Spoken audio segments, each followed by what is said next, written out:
soluciones efectivas para los problemas reales, pero bueno, al menos podríamos decir que usted tiene un bagaje que acredite que es un buen gestor de los recursos públicos. Vamos a repasarlo.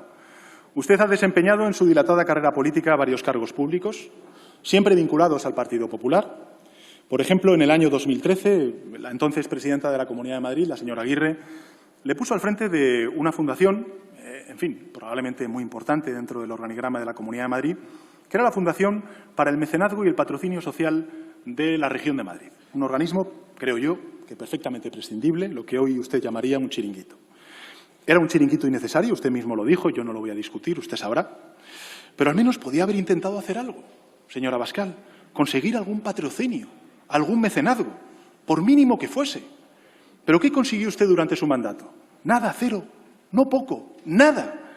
Tenía usted un presupuesto de 183.600 euros. Contaba con un sueldo anual de 82.000 euros, la mitad. Quiero recordarle, por cierto, que este sueldo de 82.000 euros que usted tenía era un 10% superior al del presidente del Gobierno en aquel entonces, el señor Rajoy. ¿Qué consiguió usted? Vuelvo a repetir, nada. En fin, ¿se cree usted capaz de gestionar los ingresos del Estado cuando usted no fue capaz de ingresar ni un euro precisamente en esa fundación?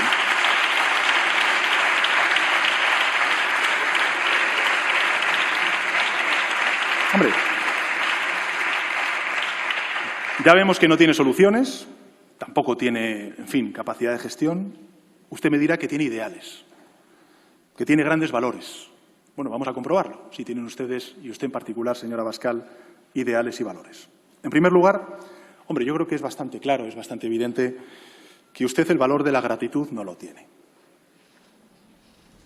El valor de la gratitud con aquellos que le dieron cobijo y le dieron trabajo durante muchos años, usted no lo tiene.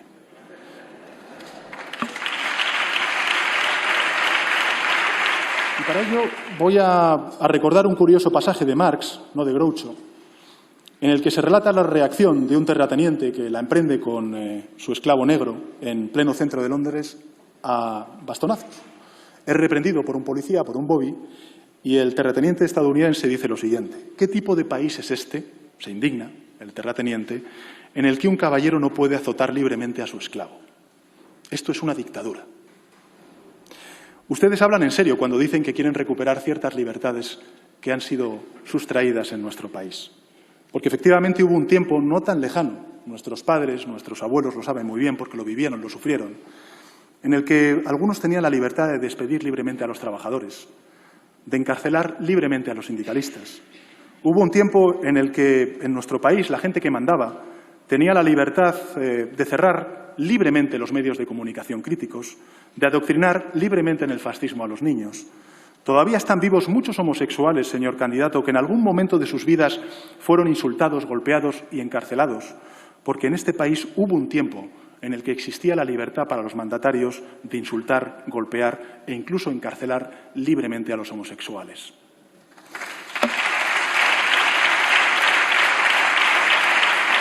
De lo que hubieran hecho ustedes está en el debate sobre el ingreso mínimo vital. Ustedes lo desacreditaron, como desacreditaron precisamente en la mañana de hoy el ingreso mínimo vital. Lo llegaron ustedes incluso a calificar como paguita. Dijeron que el ingreso mínimo vital era la paguita. Claro, comprendo que para usted unos cientos de euros al mes para una familia necesitada son poco en comparación con el generoso estipendio que usted recibía cuando vivía de los chiringuitos que le creaba precisamente gobiernos del Partido Popular.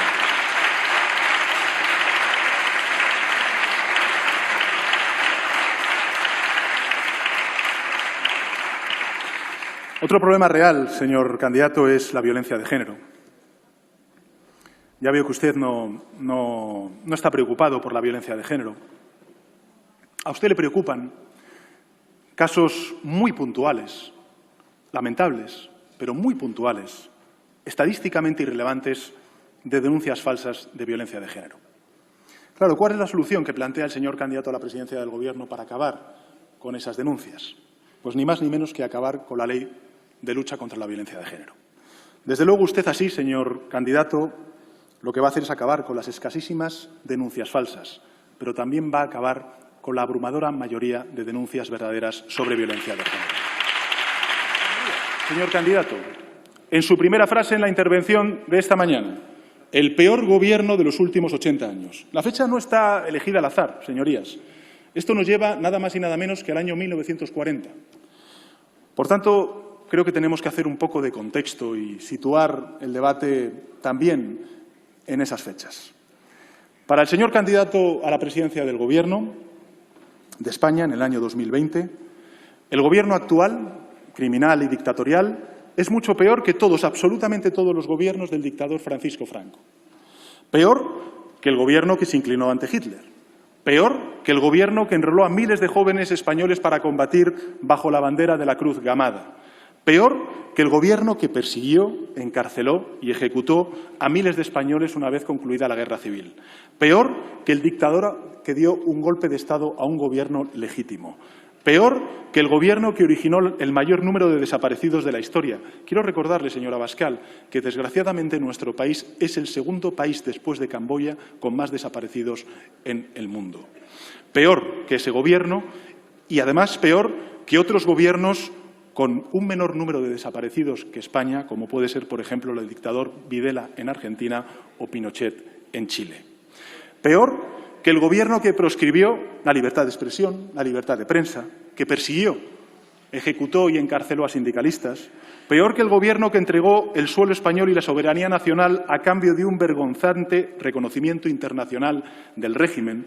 Peor que el gobierno que adoctrinó en el credo fascista a millones de jóvenes, que encarceló a homosexuales por el hecho de serlo, que redujo a las mujeres a la condición de menores faltas de juicio y sometidas al criterio de sus padres y de sus maridos.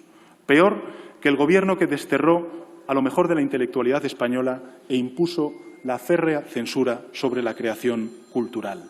Peor que el régimen más corrupto de la historia de España, según coinciden los historiadores, no yo, señora Abascal, que saqueó el patrimonio nacional y se apropió de bienes públicos que aún el Estado está hoy recuperando.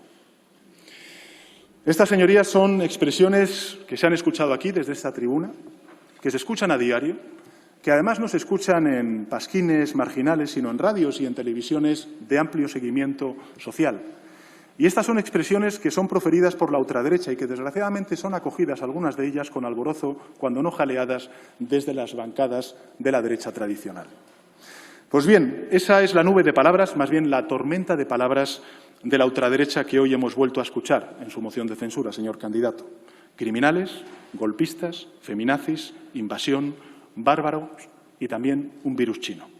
Y ahora podemos compararla, si le parece, con la nube de palabras con la que los españoles realmente definen sus problemas. Los de verdad, señor candidato. Pandemia, empleo, salud, empresas, crispación política, tensión territorial, pobreza, incertidumbre. ¿Sabe qué sucede, señor candidato? Que para esos problemas, que son reales y que afectan a millones y millones de españoles y españolas, ustedes no tienen ninguna solución, ni ustedes ni quienes le secundan desde la derecha tradicional. Decía el otro Marx, si recuerdan, que la política es el arte de inventar problemas, hacer diagnósticos falsos y aplicar después los remedios equivocados. Groucho, señor candidato, le definió a usted y a sus correligionarios sin conocerles. Se está usted convirtiendo, señor Abascal, por méritos propios, en un virtuoso de ese tipo de entender la política. Para ustedes, los representantes del pueblo son ocupas, usted lo ha dicho desde esta tribuna, la democracia es tiranía, la dictadura es libertad, Europa es China o, peor, Hitler. Es decir, la realidad va por un lado, señoría, y usted va por el otro. Esta es la síntesis de su intervención, señor candidato. En sus palabras, estamos ante la mayor degradación de la vida nacional. Los jueces, la soberanía y el rey. No es palabrería, advierten. El gobierno es ilegítimo, el gobierno es criminal, los hombres ya no son hombres porque están sometidos a las mujeres, los bárbaros nos invaden, la nación está a punto de desmembrarse y, para colmo, señorías, un virus chino.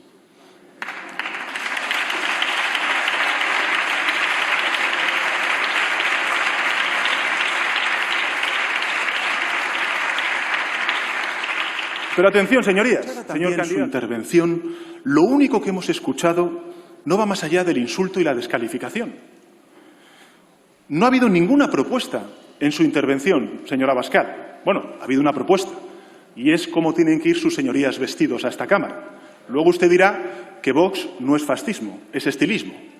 Pero es lo único que se le ha escuchado a lo largo de esta mañana. Si esta iniciativa no pretende optar a sustituir al actual Gobierno por otro Gobierno liderado por usted, señor Abascal, ¿qué es lo que hacemos aquí?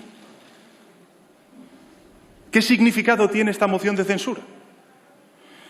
Bueno, hay quien dice que se dirige en realidad contra el Partido Popular y el señor Casado, una suerte de OPA hostil para obtener más votos y para ocupar el espacio de la derecha. Tal vez, lo ignoro. No olvidemos una cosa, señorías, que pasa fuera del radar de los medios de comunicación, pero el partido del señor Abascal es el partido que más donaciones privadas recibe de todo el sistema político.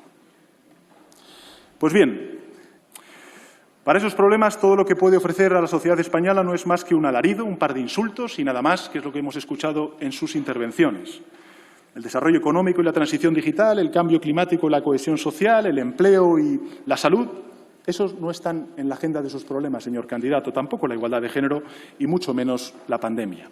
Sí tiene un programa para poner coto, por ejemplo, a la opresión feminista, que usted solamente advierte. Tiene también un programa para plantar cara a los ecologistas y a su supuesta dictadura. Tiene también un programa para defender España, que es cerrar todos aquellos medios de comunicación que le disgustan. Y otro programa también para enderezar la democracia española, que es ilegalizar a todos aquellos partidos políticos que le incomodan. Y aún otro más para resolver los desajustes autonómicos, y es acabar de raíz con las autonomías y regresar al Estado centralista de la dictadura franquista 80 años atrás. Pero para combatir la inseguridad laboral, para la creación de empleo de calidad, para eso usted no tiene ninguna solución. Pero además de padecer, sufrir y soportar el terrorismo, señor candidato, el Partido Socialista hizo algo más. Fue un gobierno socialista quien derrotó definitivamente a ETA, a los valores cristianos de su partido. Ustedes invocan a la Iglesia católica y eso les honra. La fe es imprescindible y como presidente del Gobierno quiero que sepa que vamos a proteger siempre a todas las religiones. Bueno, fíjese usted, si tanto es así, que el señor Garriga ha venido a decir que la ley islámica prevalece en algunos barrios de nuestro país.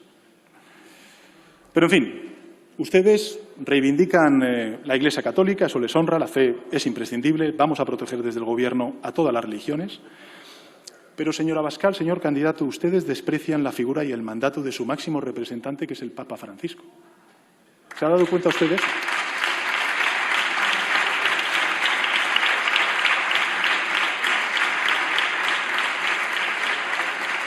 ¿Ha leído, por ejemplo, usted la última encíclica, Fratelli Tutti, del Papa Francisco? Yo le recomiendo que la lea o que le hagan un resumen, señor Abascal. ¿Qué opinión le merece las críticas que hace el Papa Francisco, y cito textualmente, a los nacionalismos cerrados, exasperados, resentidos y agresivos? ¿Qué opinión le merece?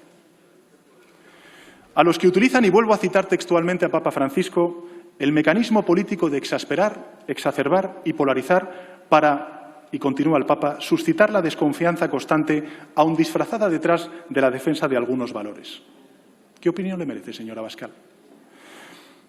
¿Cómo casa su propuesta fiscal de suprimir todos los impuestos que usted ha venido a decir en su intervención, sobre todo y especialmente las rentas altas, con el pensamiento del Papa, que dice lo siguiente: el Papa ama a todos, ricos y pobres, pero tiene la obligación, en nombre de Cristo, de recordar que los ricos deben ayudar a los pobres, respetarlos y promocionarlos. Nosotros defendemos un país en el cual ustedes tienen cabida.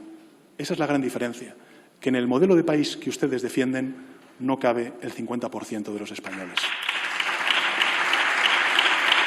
En otro tiempo, la derecha, incluso la derecha más dura, por ejemplo la de Aznar, recordemos, ¿hace cuánto, no?, invocaba a Azaña, homenajeaba a Miguel Hernández.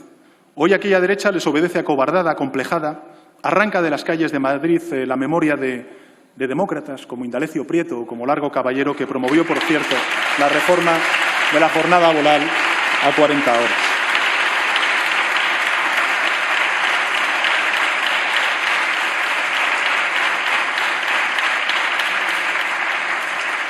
El peligro con su ideología, señor candidato, es no tomarse en serio lo que dicen, pensar que no van en serio, porque finalmente, si ustedes tienen una mínima capacidad de poder, acaban llevando a cabo sus amenazas. Con todo respeto, señor candidato, lo preocupante para España es eso. no es usted, es lo que usted representa. Lo preocupante es la llamada del abismo que usted representa para ciertas figuras de la derecha española. La tentación de haber interiorizado esa derecha tradicional que usted es imprescindible para regresar en algún momento al poder.